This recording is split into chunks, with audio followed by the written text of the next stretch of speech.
En jodongo ma ok nyal to en daima ok nyal ma gin gu puothe ma gigombo puro mondo gipidhie cham kata oduma.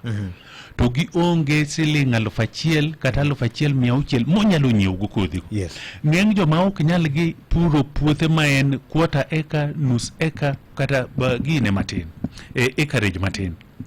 Koro what target subsidy mar kodhi mar oduma no nwadhi miyo jopur 11,500 kodhi mar oduma ma certified. Okay. Kodhi mar oduma ni nyocha wase procure tender osebeda awarded ma next week or week maluwo week mwachako mabjeno kodhi no bobedo no sebiro. Okay. To kodhi no kobiro okodwa watim kaka wajatimiga ma jipango line to ng'ato wacho nano kayudo wadwaro identification ng'eyo jomak nyal madhi yudo kodhi go wasetieko list no kanya wuok Siaya. Okay.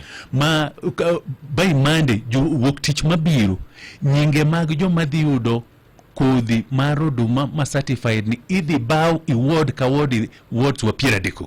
Okay. Ma ng'ato ka ng'ato ng'eyo an beneficiary mar subsidy program mar kodhi mar oduma. Okay. To gibedo identified kod committee moting'o representative ma ward administrator, ward agricultural officer, oting'o farmer representative, oting'o ward manager mo represent the member of county assembly, to oting'o ng'amo represent persons with disability. Okay. Ma ward ka ward no committees go. Ji 11,500 dhi bedo beneficiaries.